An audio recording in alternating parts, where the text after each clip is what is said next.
I am Kevin and Molly, section 1G.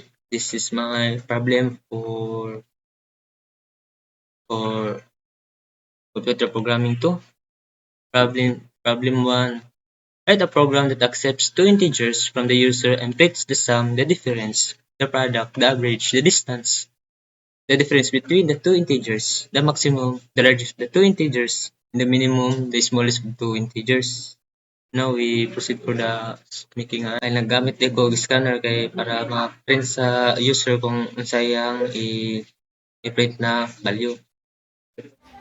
I use scanner or scanner object inside the main method. A scanner object named scanner is created. This object is used to capture input from the console. So kaning scanner mo ni siya ang mo detect kung unsay ginabutang sa user na unsay i-input sa user. So as you can see, I fast forward my video so it will be a little faster.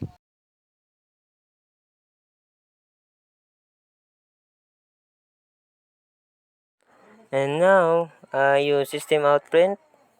Then the program prints a message asking the user to enter the first integer. It then reads the integer input by the user using scanner next int and stores it in variable first number.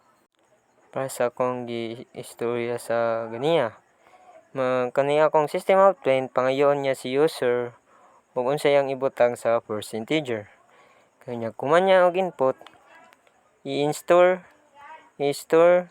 niya ang variable to the first number. As you can see now, na butang din akong system out print sa second integer na ako.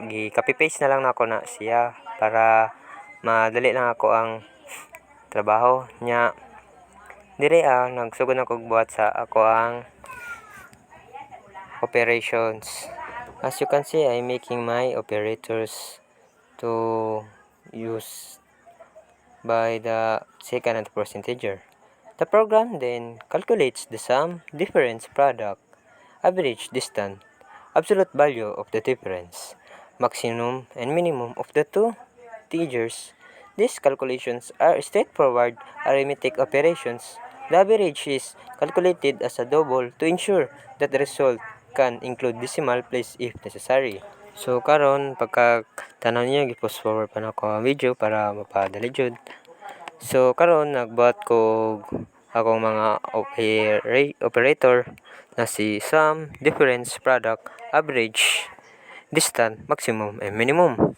Mo ni siya ang mag-operate kung unsa tong nasa first number and second number na akong sa user na ibutang niya or i-input niya.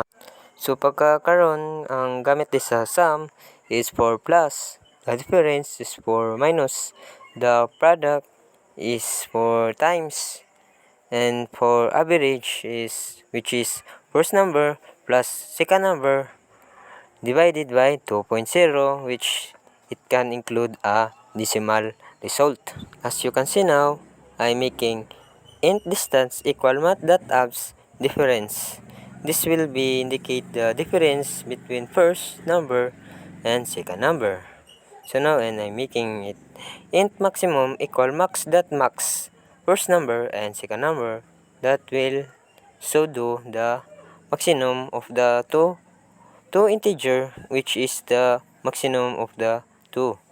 And then I making the int minimum equal mat that mean first number to second number, which will be the indicate who is the minimum of the two integer. So karon umana ako mga operator, magbuhat ako karon sa ako mga ibang system out print or kung unsay i-display niya kung mahuman ang mga operation or result. So pagkakaroon nagbuhat nako sa akong system out print L.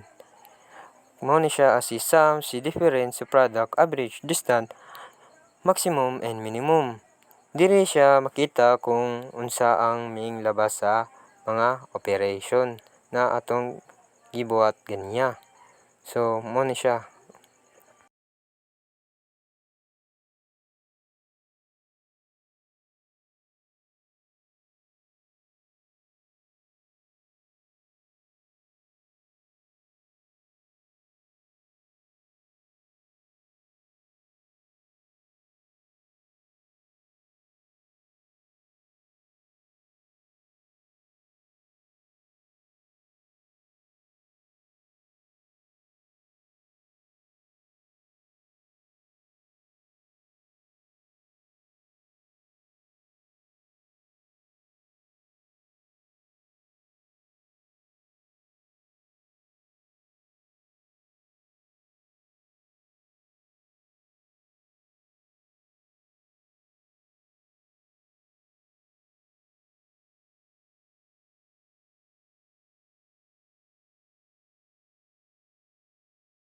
So, pagkakaroon na humanan ako ang program, nag-add ko og comments para ma-indicate kung unsay gamit niya.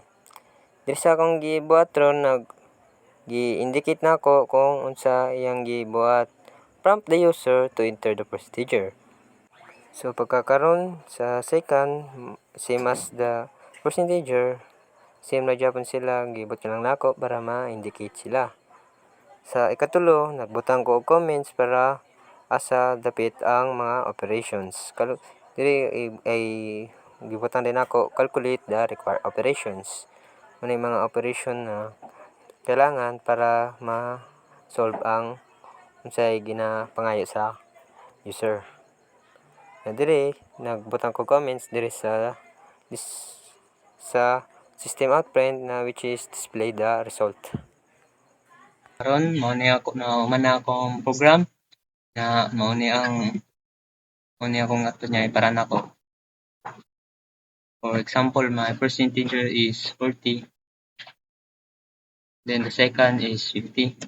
And this is the result. Sum is 90, which is 40 plus 50.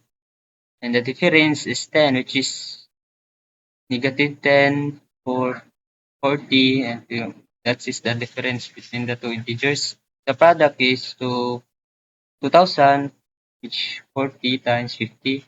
The distance is 10, and the maximum is 50, which the 50 is the larger than the first integer, and the minimum of the two integer is the first integer.